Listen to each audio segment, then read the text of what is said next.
Strong for life, mentally and physically. Rebecca Rouse, founder, semperstronger.com. Texas State Weightlifting Champion, former gymnast Rebecca Rouse is a true master in her craft, teaching mental and physical strength through functional fitness. Through the 2020 to 2022 era, Rebecca and her US Marine Corps husband created www.semperstronger.com, and they now have 16 signature programs online, and she has now created a whole cadre of excellent coaches for the company. What I loved about watching Rebecca's content is that she walks her talk, and unlike so many, both males and females, is not just there to flaunt her body shape, but she's there to teach and show her knowledge and experience to others. We talked about a multitude of things, from sleep, nutrition, hydration, to cold water immersion, coffee, caffeine, recovery, and preventative rehab. We even talked about such human experts like Christian Thibadeau, DrAndrew Huberman, Jocko, Willink, and Dr. Kirk, Parsley, some of who've been on this show, that we have both learned such wisdom from. A true expert in her field. It was a pleasure to speak with a like-minded athlete who is as passionate about her learning as I am. You can find Rebecca at semperstronger.com and on Instagram, rebecca.rouse, and click the links. I'll put them in the show notes. Thanks for watching. Hi, thanks for watching. I'm Damien Porter, former Special Forces operator, and check out my new project for 2023 at hownottodie.com.au, where I've combined all my Special Forces training and police officer experience to help others. Thanks for watching. And we're live. Welcome to the Straight Talk Mind and Muscle podcast. And welcome to my guest today, Rebecca Rouse.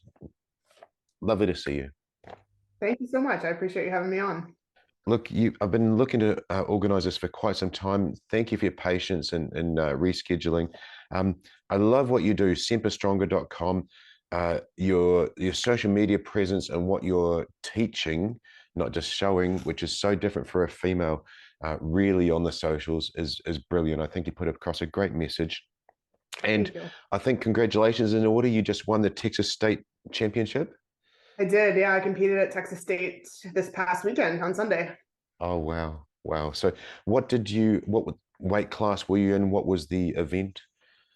So I compete as a 64 kilo weightlifter for the Olympic lifts. So that's the snatch and the clean and jerk. Wow. And what was the weights you lifted? This past weekend, I hit 85 kilo snatch and 105 kilo clean and jerk. So my total was 190. Not my best meet, but I was coming back off from an injury. So I'm decently happy with my performance, since I had maybe 4 to 5 weeks to train. Like, instead of a normal 12-week training cycle, I only had about half the time to actually train. Wow. Wow. We might talk about injury recovery and so on as well as we dive in. It's nice to have a female on, and nice to have somebody in the gym world again, or the fitness world. Had a lot of the vets that we were just speaking about. We're talking about Clint Emerson, Dean Stott, and Kirk Parsley just before. So you're the founder, owner of semperstronger.com. Could we please just get your sort of thumbnail of what that is and what you guys do there? Yeah, absolutely. So Semper Stronger is the company that my husband and I founded. It was a product of COVID.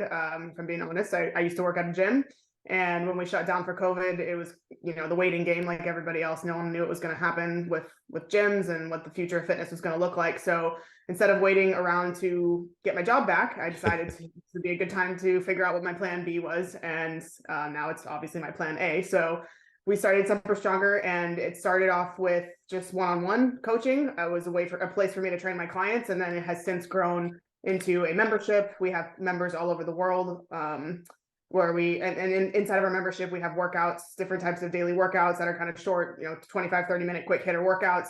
We've got kettlebell, we've got body weight, and we've got mixed modality. So 3 different types of workout of the day.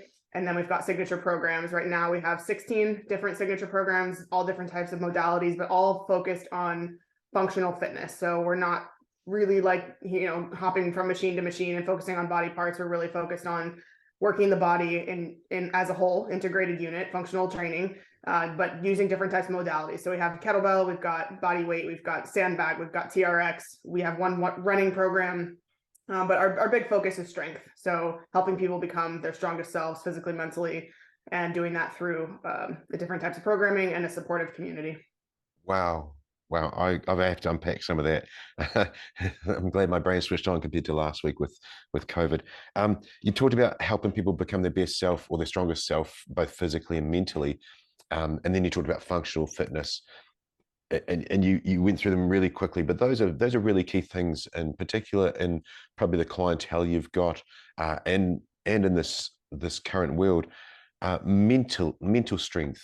How do you assist people with that, and why did you go from being a gym instructor, let's just gross it out there, to actually focusing on that need for people, which I absolutely do agree with.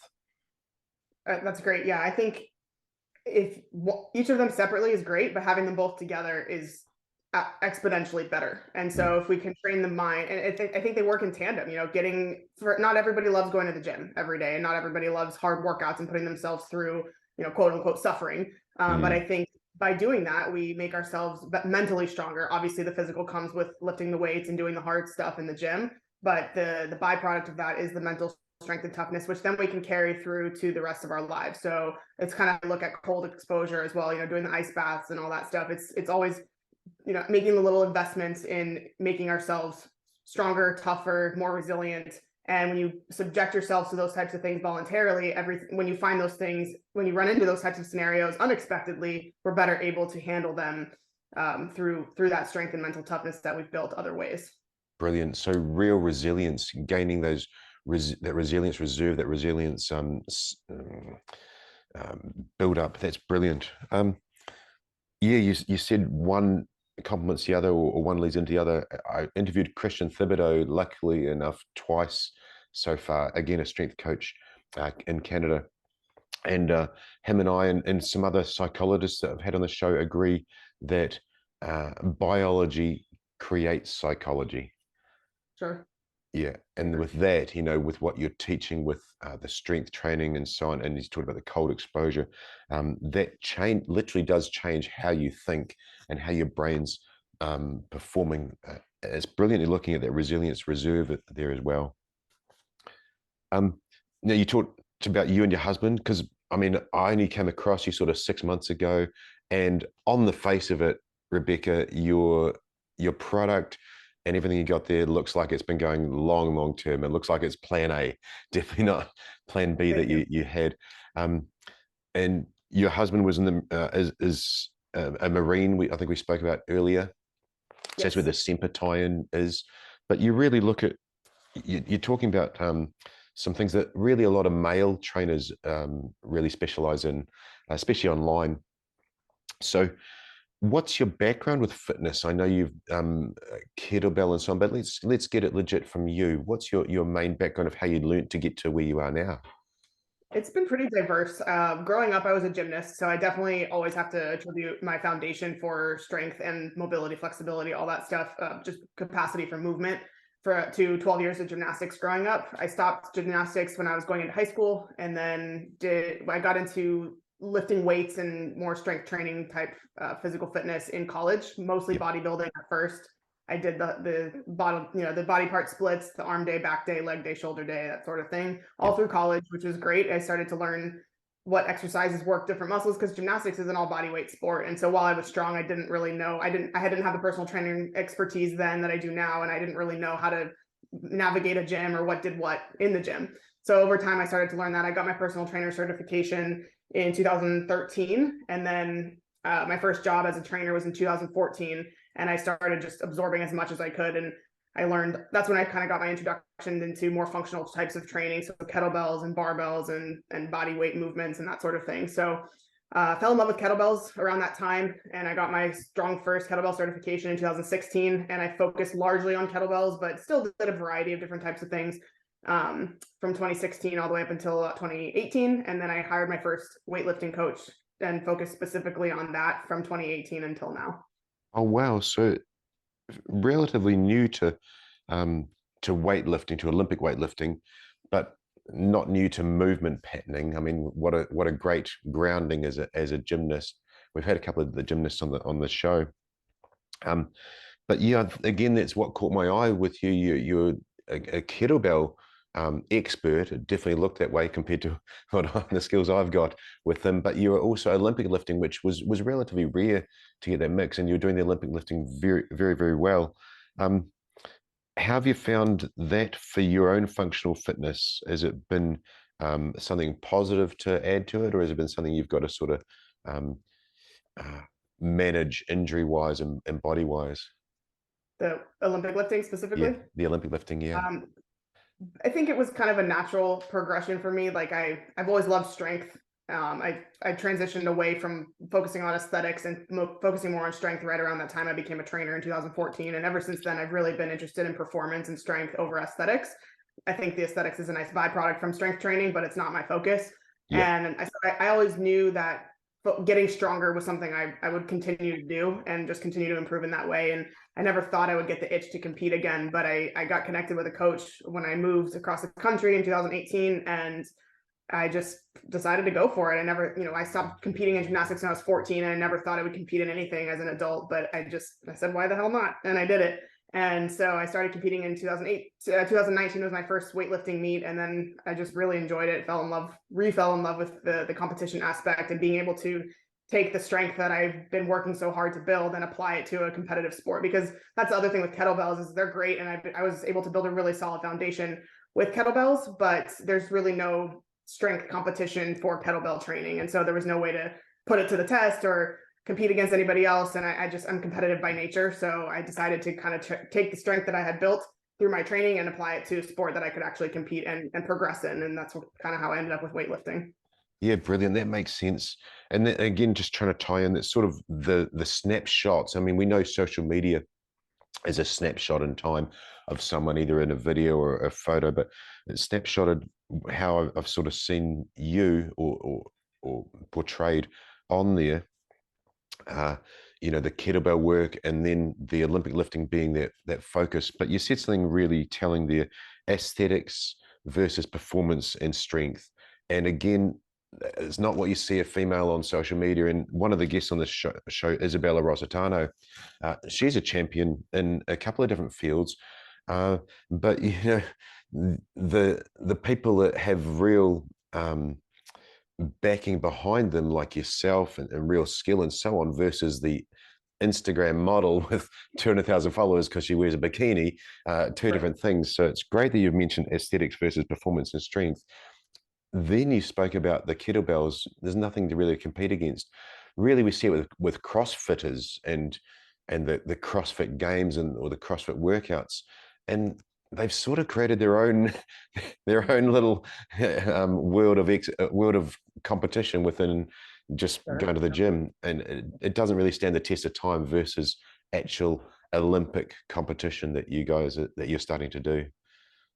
Yeah, definitely. I get people ask me all the time about CrossFit, what I think about it, or they think that I compete in it, because I think one thing CrossFit did do well, there's some things that they do well, and one of the things that they did was popularize Olympic weightlifting again. It's not a very popular sport, all things considered. I mean, no one's turning on the TV to watch weightlifting, that's for sure. But and it comes around every 4 years with the Olympics. But aside from that, it doesn't draw a big following. There's not a lot of hype about it. But CrossFit did kind of bring more attention to weightlifting, and a lot of people went from one to the other.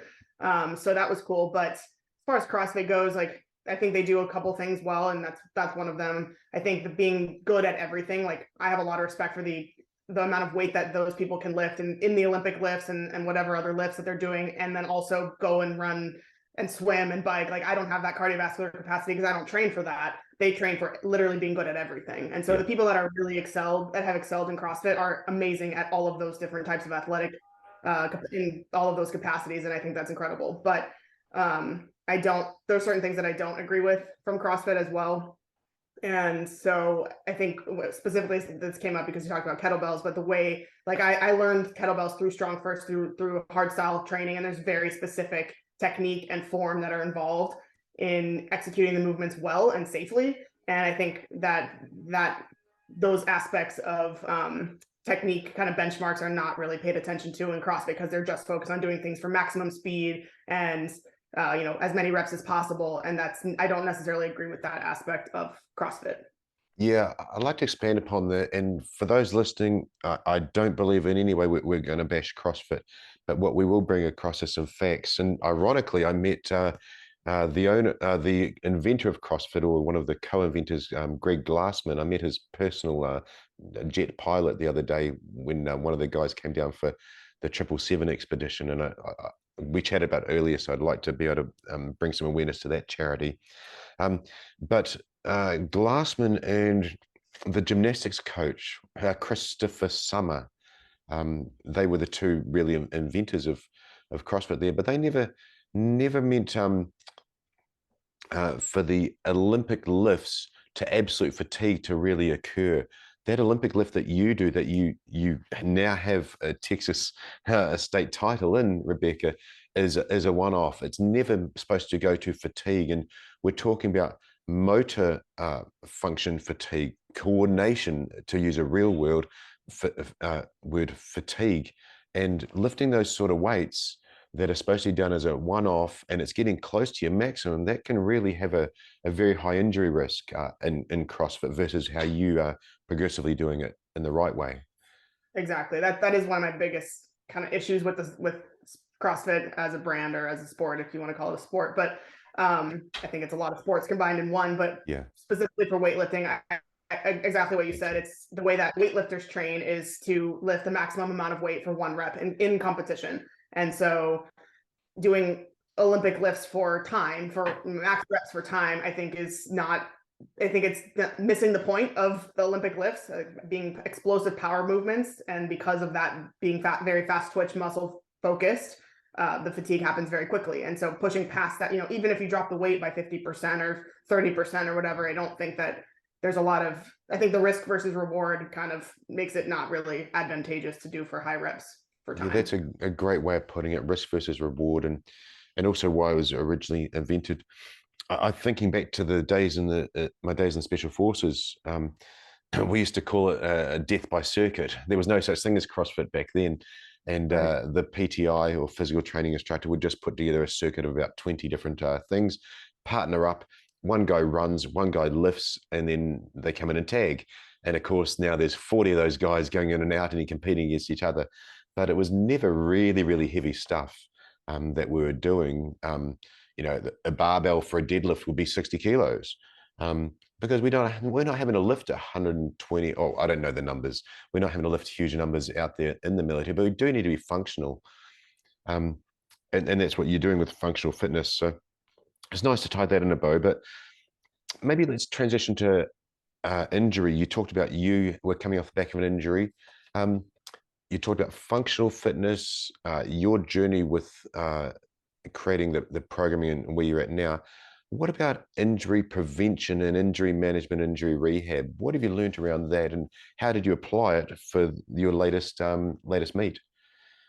Yeah, that's a great question. So I guess in general, in the bigger picture, injury rehab, I think it starts with prehab. And I don't know if everyone knows that word, but prehab, preventing injury so you don't have to rehab. And obviously, if we're talking about an acute injury that happens in an athletic event, or you get hit or whatever, like that's one thing. But a lot of injuries that do result result from overuse or improper technique. And so I think step one, and there's so many people that could benefit from just getting some basic knowledge on how to move their bodies correctly in the functional movement patterns, because there's such a sea of information, good or bad, on the internet, and people could find, they could just go to YouTube or wherever or pick their favorite influencer on Instagram.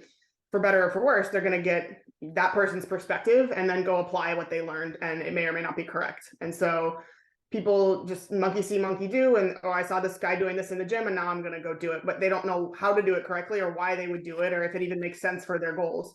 So I think just starting with like foundational knowledge, getting that education, understanding why we should train a certain way, what you're going to get out of this, that, or the other movement, and how to execute it properly. I think most injuries can be prevented if people understood how to execute a movement with proper form, and if people had some knowledge of their own personal imbalances, asymmetries, things that result, even if you were an athlete, most athletes have imbalances, myself included. I was a gymnast, and therefore I have an imbalance, is ultimately how I ended up injuring my hip. But people don't necessarily take that into consideration. But if you have an imbalance and then you only do barbell movements, you might exacerbate that imbalance. Whereas if we did a little bit of unilateral work and we trained each side of the body separately, or we did some cross body work when we're, rotational movements, anti-rotation, that sort of thing, doing a lot of core work, I think most people could prevent a lot of the overuse injuries or the injuries that result from those types of things. So that would be step one.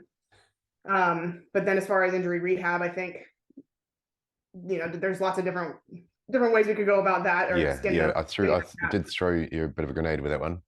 Yeah, no, it's a great topic. It can go on for hours. I think low level, like across the board, no matter what type of injury you are rehabbing, I think people maybe don't connect the dots between the impact of sleep and nutrition and hydration and all those other things that are factored into a person's overall well-being as also being fundamental for recovery. Because if we're injured, so our body's already in a state of detriment, and then we're sleep deprived, we're eating foods or drinks that are pro-inflammatory, and drinking alcohol, and have really high stress levels, and we're not taking care of our health, those can prolong the injury rehab process. And people probably maybe don't connect those two things. Wow. Or those all three dots.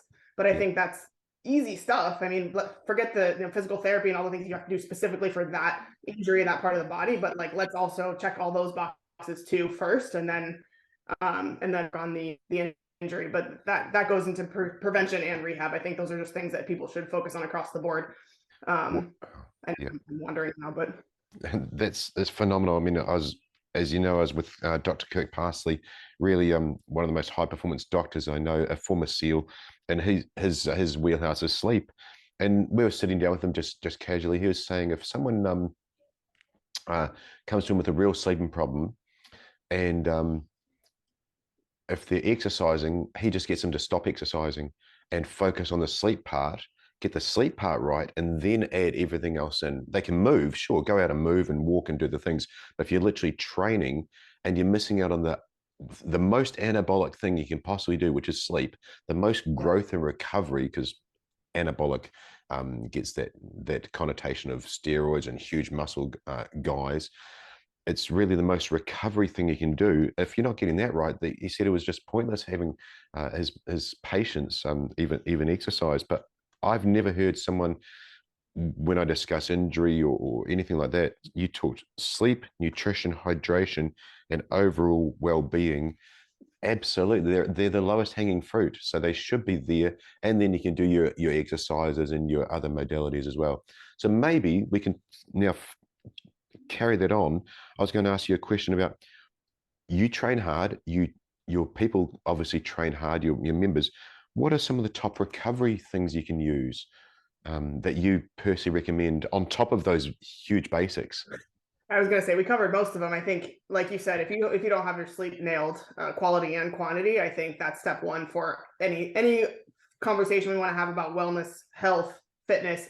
Sleep has to be part of the conversation. I think people are finally realizing that now in 2023, 2022, but I think it's very apparent that that's the case, anabolic for everything.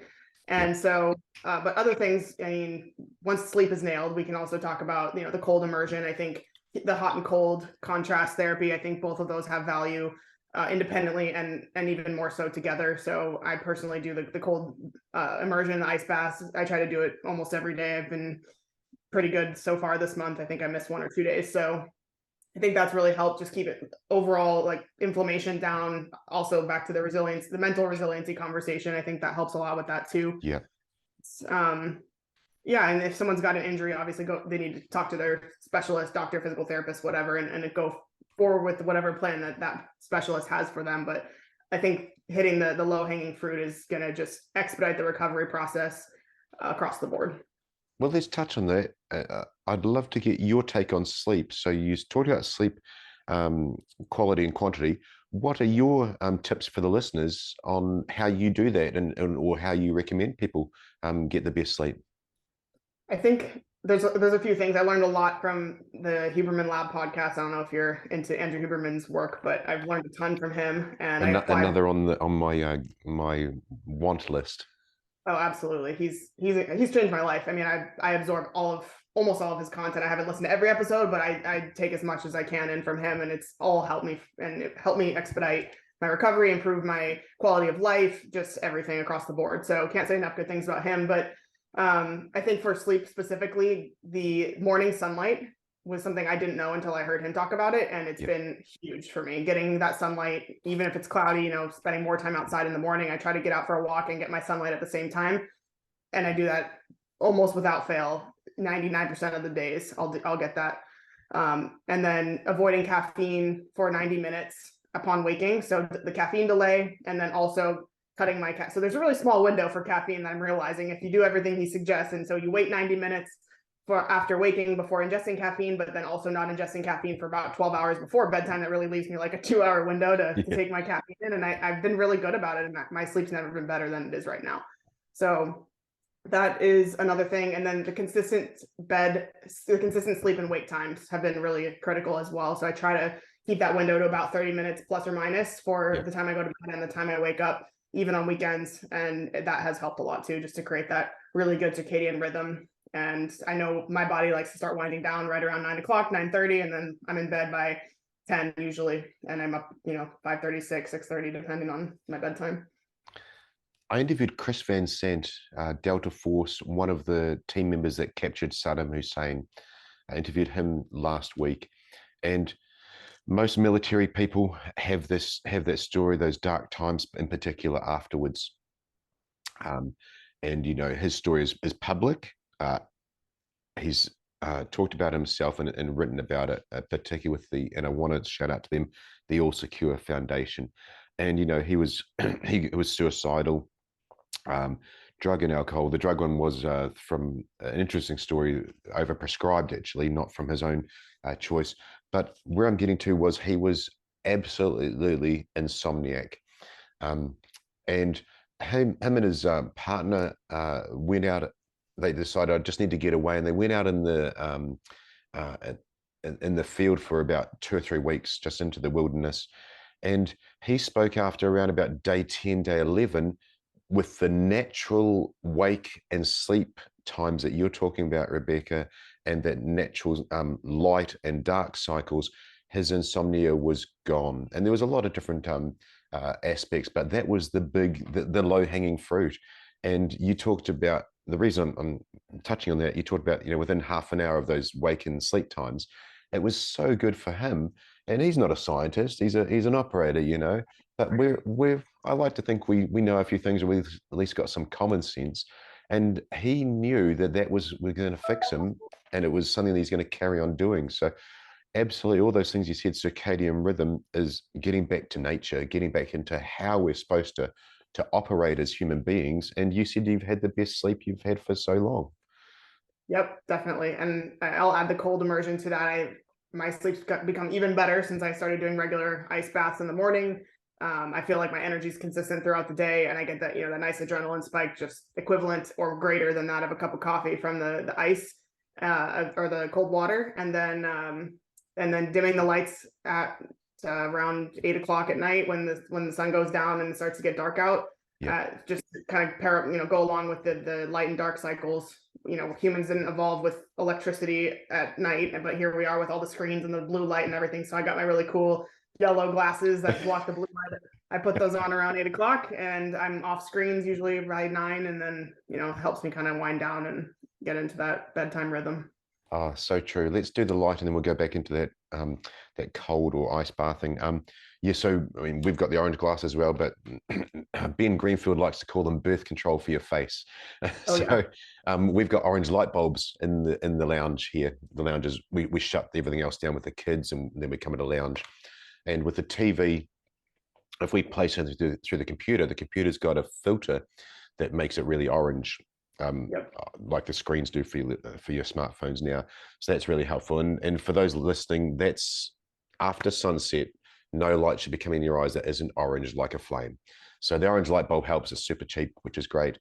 Can you wind back to the cold water immersion? That's the fancy word. You talked about ice baths. What's your routine there that you do, and why in the morning, and what is it doing for you? Definitely. So in the morning, because of the adrenaline spike, that, you know, there's no adrenaline spike quite like that of dunking your whole body into freezing cold water. So yeah, I think it's pretty obvious why we would want to do that in the morning more so than in the evening, because in the evening time, you know, afternoon maybe would be fine, but later evening we want to try to avoid that, because that's the time we want to wind down and get into that restful state, and that would be the opposite of what happens when you go in cold water. So in the morning I do that usually an hour or two after I get up, and I go for my walk, get my sunlight, and then I go into the cold.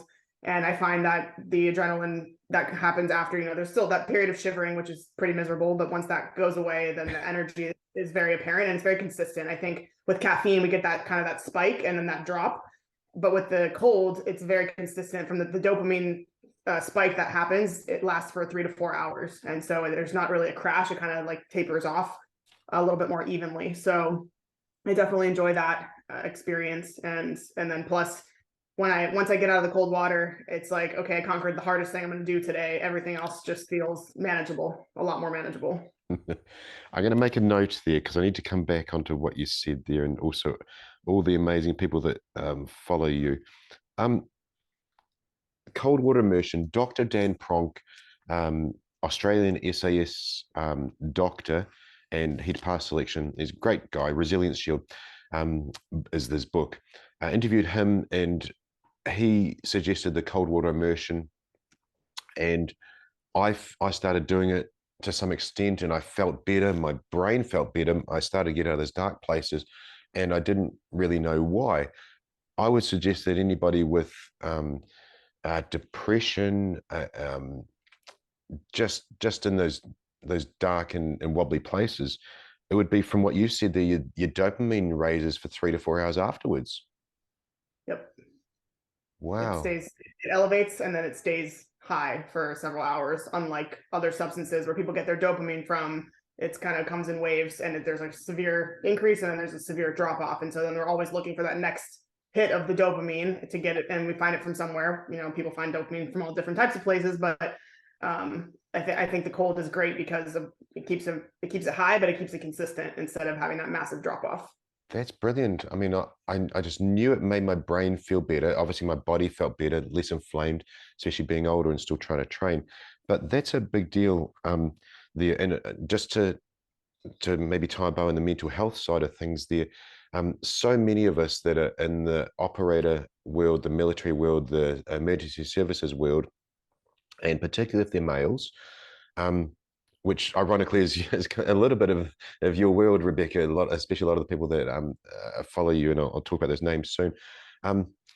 They search for that dopamine hit. I say we're really good at that chaos. We're really good at that fight and flight side. It's overdeveloped in our brains, and we'll search for it with dangerous behaviors and a bunch of other things, looking for those dopamine hits, and they're unhealthy.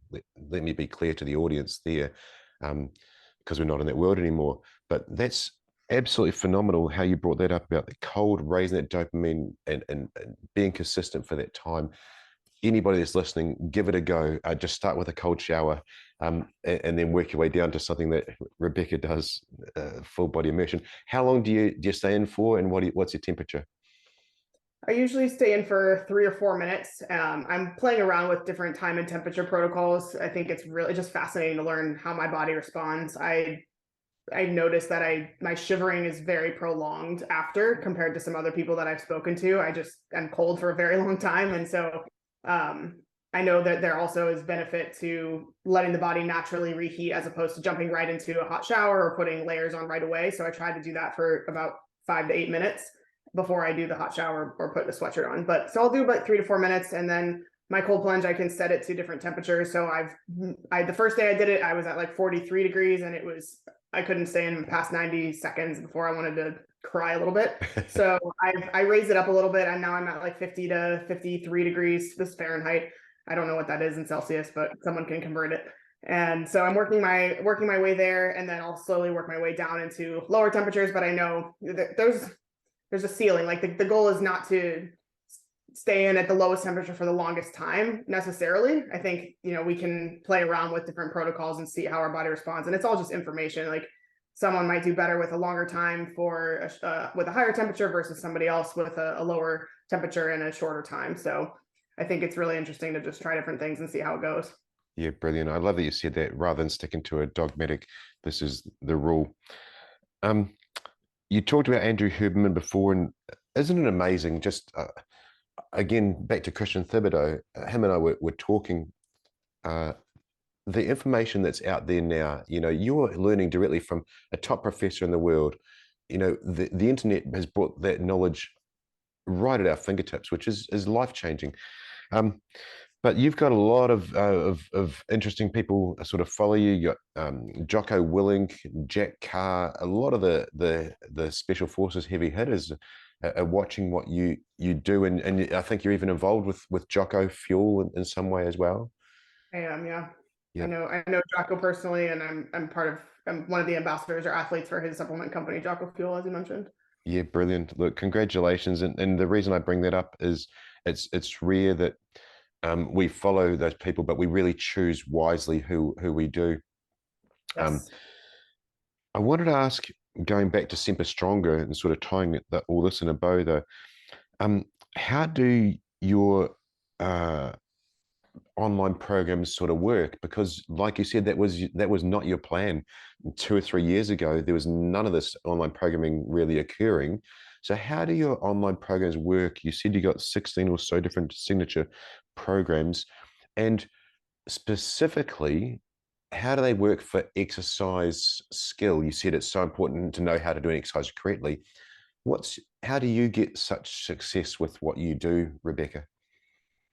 That's a great question. So our signature programs are kind of like single sale type programs people can purchase and do on their own. So I think those are great for people who have some knowledge and some background in fitness, depending on what modality they're into. We have a program for just about all of it. And so those are great for people to follow on their own. However, we do have one of the first things we did when we started, actually before we even started the business, was create our own exercise library. So we have over 1,000 videos now, and it's myself or my husband or any one of our coaches that are performing the exercise, and we do from the front angle and from a diagonal angle, so people can see what the exercise should look like. So I think there's hands down, there's no comparison to having a coach there watching you and correcting you in real time. But this is kind of like that middle ground where if you watch this and you can kind of, and I'll some of that, I haven't gotten to all of them yet, but we do have some verbal cues that I wrote into the description of the exercise too. So people have, depending on how people learn, they have verbal cues or written cues, and then they have the video demonstration as well. So that was really important to me because I am such a form freak. And I think that if you're going to do an exercise, you should do it right. And I want to make sure that anybody who's coming into our platform had a good example of what right looks like.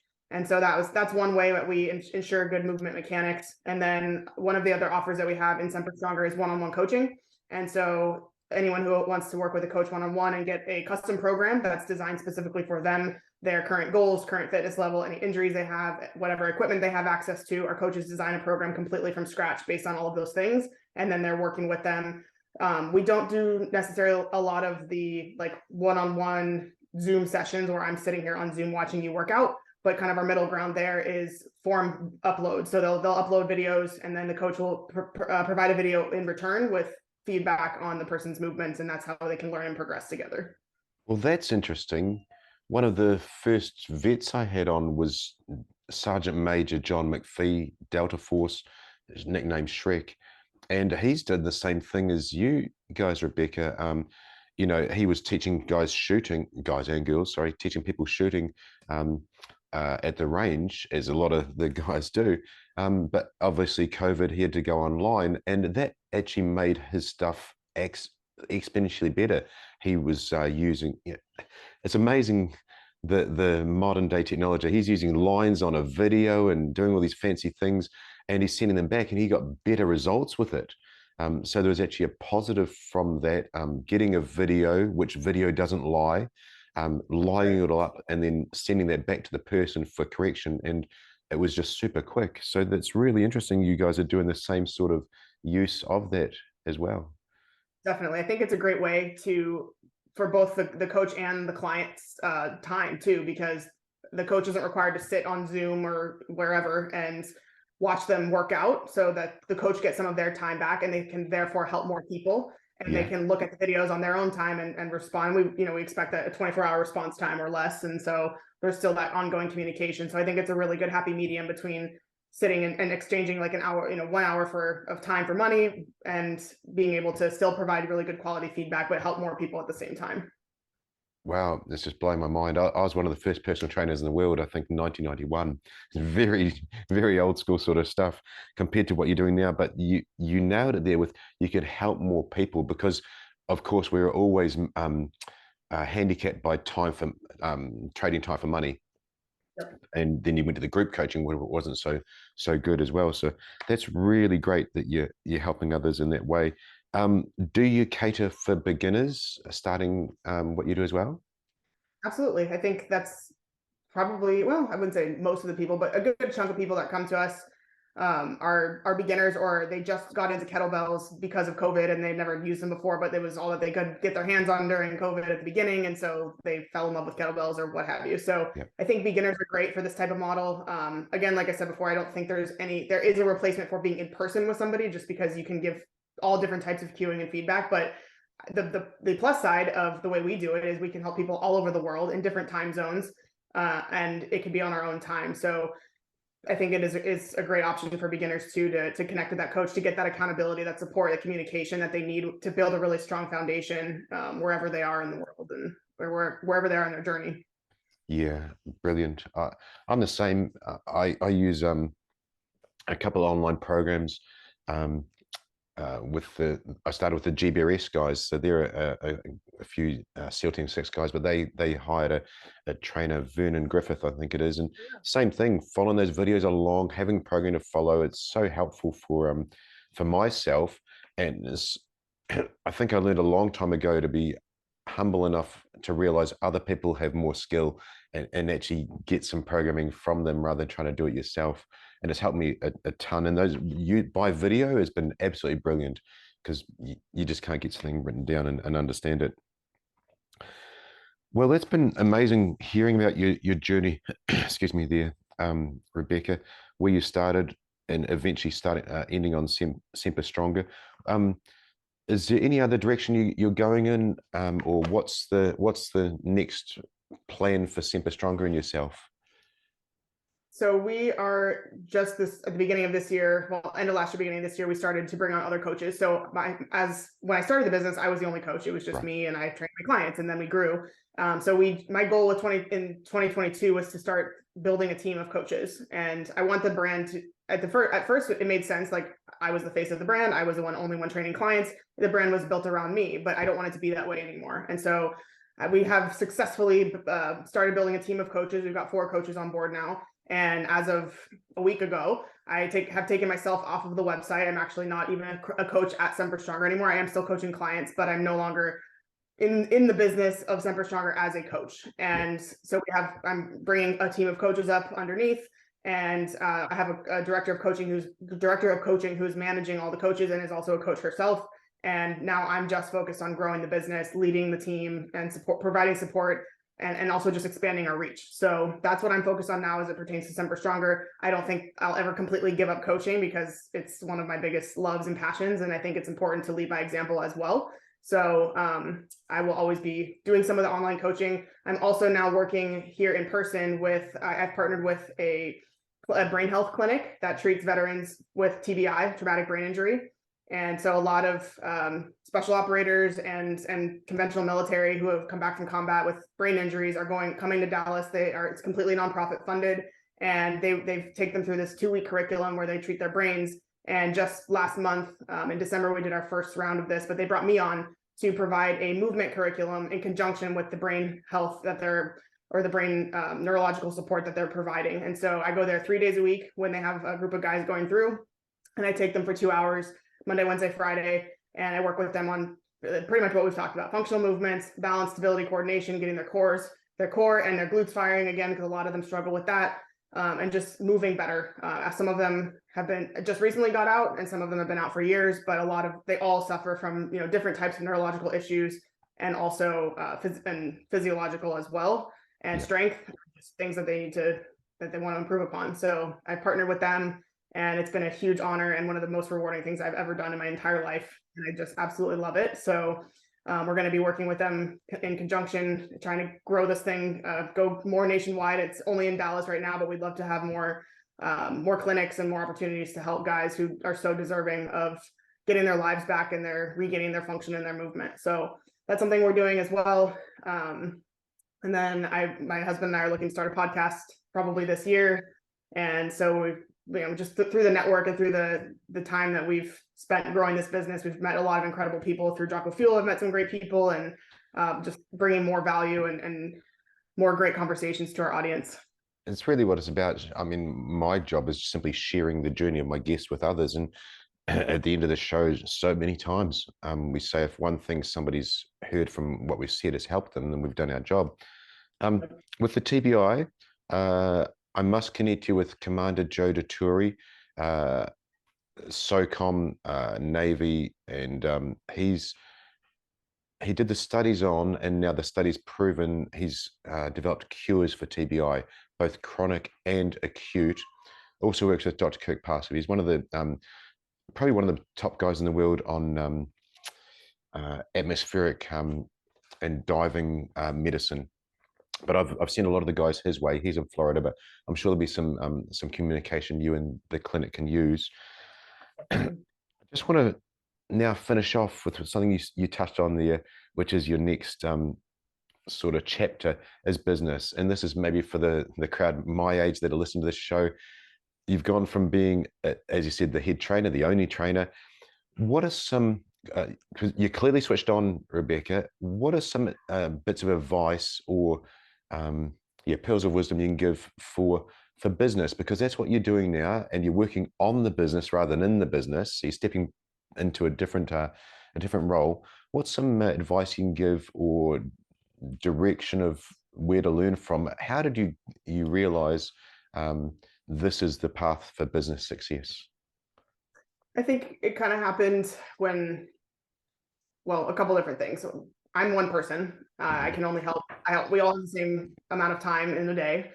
And so how we utilize that time matters, but there's only so many hats that I can wear. And as only a coach, I can help clients, but I can only help so many clients. And there's a stopping point there. I can't train clients all day, every day, and I can't train all of the clients. And so scalability matters when it comes to growing a business. So I realized that in order to help more people, my mission is to help people become strong for life, mentally and physically strong for life. And so if I can only train 10 clients, that's a very small number. And so it made sense then to have this membership where, even though I'm not training them one-on-one, I'm still writing the programming, and I can bring people in and unite them under this umbrella of strength.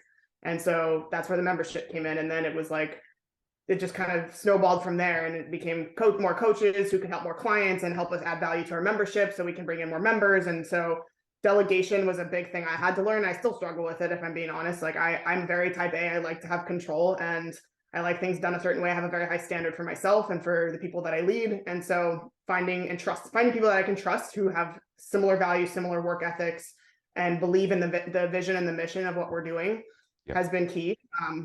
It doesn't always work out, but sometimes the business is also taking risks. And so calculated risks, I think, are important. But alignment is key. Finding a tribe, finding a team, and knowing that no one builds a successful business alone. I've had incredible mentors. I've been fortunate to connect with so many incredible people who have done what I want to do, or are 17 steps ahead of where I am, and who are willing to give me the time of day. Because they know that I'm a type of person that's going to take that advice and implement it. I think taking action, and that's another big thing I had to learn, is like, I used to be like that consumer of information. I'd listen to all the podcasts, I'd listen to all the books, I would take all the notes and write all the plans and make all the lists, but none of that matters unless you apply. Paralysis by analysis, right? So I think it's phenomenal that we have the internet and we have all these resources and we have all these experts that are telling us to do this, that, and the other, and optimize this and that. But it only matters if you actually take that information from your brain and put it into action and application. And so I struggled with that for a long time because I was afraid of failure and I was afraid to take risks. And then when I started to get over that and just take action anyway, and just know that failure is part of it, and we're going to have to pivot, we're going to make mistakes, but as long as we learn from those mistakes and we implement the lessons learned, we're going to keep moving forward, and we might move into a different direction, but that's okay, because where you think you're going to go is likely not where you're going to end up, because for any number of reasons. But I think that's a big one too, is applying the knowledge and applying the motivation and the inspiration, all the things that we get from these people, do something with it and create something, and then pay it forward, and the people will come. Yeah, I agree completely with that pay it forward part as well, Rebecca. I fell into the how not to die stuff that I started teaching. And it was only from some of the guests using our special forces training experience to help others. I enjoy teaching people their stuff. It helps them. And I didn't plan on paying it forward, but I didn't plan on getting anything out of it. And it really resonates when you find something that people want and need. If you're giving the information out, I mean, I've learned things from just watching a couple of little videos of yours, and I've been training for decades longer than you have, but I'm ready to learn from anybody. And yeah, paying it forward is absolutely brilliant. I think in such an organic way, authentic way as well. Look, it's been amazing speaking to you. Thank you for your patience and organizing to come on. We talked about semperstronger.com. Where are the other places that people can connect with you? Instagram, as far as social media is concerned, is where I spend more of my time. So Rebecca.Rouse, Rouse, that's my personal page. And then @SemperStronger is our business page. And then semperstronger.com, as you mentioned, is the website. Easy. Look, congratulations on where you've come to for 2023. It really was an honor hearing about your journey there, and mind-blowing on how literally your plan B, or not even your plan, has become your plan A, and is just looking great. Thank you for your time. It's an absolute pleasure to have had you on, and I look forward to watching where you go for the next few years. Thank you so much. It's been great chatting with you, and I appreciate the opportunity to come on your show. Oh, you're welcome. I'll hit pause. We'll have a little chat.